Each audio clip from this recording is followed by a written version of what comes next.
Bonjour tout le monde, ça faisait longtemps que je souhaitais tester un vélo à courroie et aujourd'hui c'est l'occasion de vous partager mon retour d'expérience avec cette e-bike Limo qui est une marque allemande et qui sponsorise cette vidéo. Sur un vélo, traditionnellement, on utilise une chaîne, des plateaux, des dents et une cassette. Mais il est possible de l'équiper de courroie comme ici. Et la différence avec une chaîne, c'est que cette transmission est plus souple, plus propre parce qu'elle n'a pas besoin de lubrifiant comme de la graisse par exemple, et ça demande aussi beaucoup moins d'entretien. Juste un lavage si jamais il y a de la saleté pour éviter les abrasions. Et surtout, c'est silencieux. Quel bonheur. Et sinon c'est aussi très résistant, on peut même en retrouver sur des motos comme des Harley. La courroie est en place. Nice. Cette courroie par exemple est renforcée en fibre de carbone et en polyuréthane, résistant aux intempéries et à l'abrasion. Et en comparaison avec une chaîne classique, elle dure environ 3 fois plus longtemps, soit à peu près 30 000 km. La seule contrainte d'une courroie finalement, c'est que c'est fixé en termes de taille et ça ne peut pas se déplacer latéralement. Et donc ce système n'utilise pas de cassette ni de plateau. Il a donc qu'une seule vitesse, on appelle ça single speed, à ne pas confondre avec fixie ou pignon fixe. La différence entre les deux, c'est que sur l'un, il y a une roue libre, c'est pratique en pente. Bah oui, comme ça, pas besoin de pédaler, parce qu'un pignon fixe, il faudra pédaler en permanence.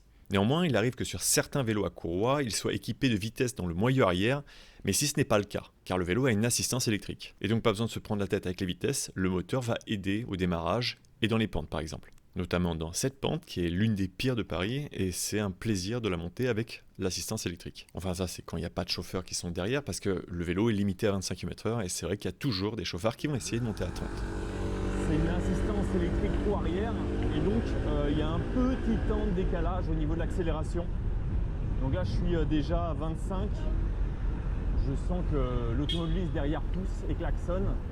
Je vais faire le sourd comme d'hab. Mais bon, ça c'est un autre problème. Au niveau de l'assistance, j'ai quand même une préférence pour la vitesse 2 parce que la 3, je la trouve vraiment très nerveuse. On peut voir le différent passage de vitesse sur ce petit cockpit. Et un autre point surprenant, c'est qu'il n'y a pas de coupe-circuit avec le freinage. Il faut arrêter de pédaler pour que l'assistance s'arrête. Alors c'est pas mal pour les relances, parce que sur un vélo classique, dès que vous donnez le moindre petit coup de frein, ça coupe le moteur, alors que là, justement, vous pouvez continuer à réduire la vitesse en jaugeant avec les freins. Mais ça prend quand même un certain temps d'adaptation. Au niveau du passage sur les pavés, c'est un plaisir, il n'y a aucun bruit, la courroie ne saute pas comparé à une chaîne, et les gros pneus font bien le taf. On peut continuer à pédaler sans aucun risque de dérailler. Et d'ailleurs, la courroie, ça ne déraille pas. L'autre petit détail concernant la courroie, c'est qu'il faut un cadre spécial sur le vélo pour pouvoir la monter et la remplacer. Bah oui, parce que la courroie, c'est une pièce qui est entière, comparée à une chaîne qui peut être coupée et remontée. Et donc ici, vous pourrez la sortir et la remettre grâce à cette petite pièce qui est amovible sur le cadre. Alors il existe quand même des exceptions sur les courroies qui peuvent monter sur des cadres fermés, mais elles seront quand même moins fiables que ce type de courroie qui est en une pièce. Au final, pour le vélo en lui-même et son test, je le trouve plus confortable que son cousin avec la chaîne, que j'avais pu tester dans cette vidéo précédente. Au début, j'étais un petit peu inquiet sur le fait qu'il n'y ait pas de vitesse, mais finalement, ça ne gêne pas du tout avec le moteur qui prend bien le relais.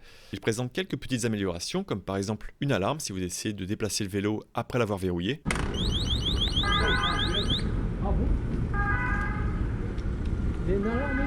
Ah bah oui, sinon je le laisse pas là.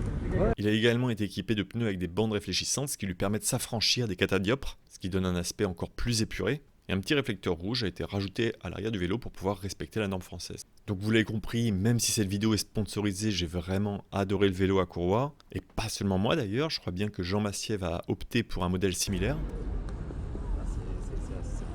T'as vu aucun bruit. Aucun bruit. Il est propre au niveau des vibrations.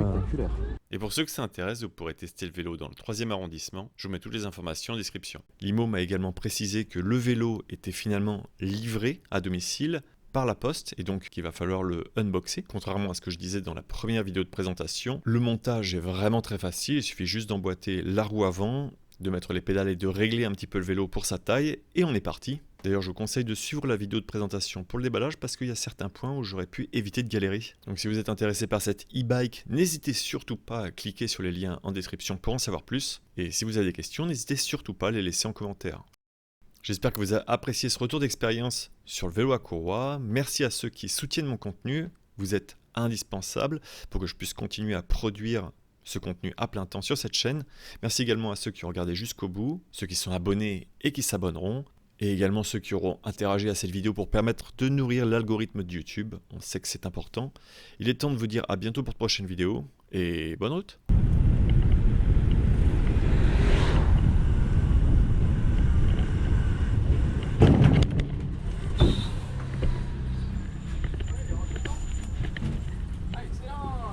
Vas-y, vas-y.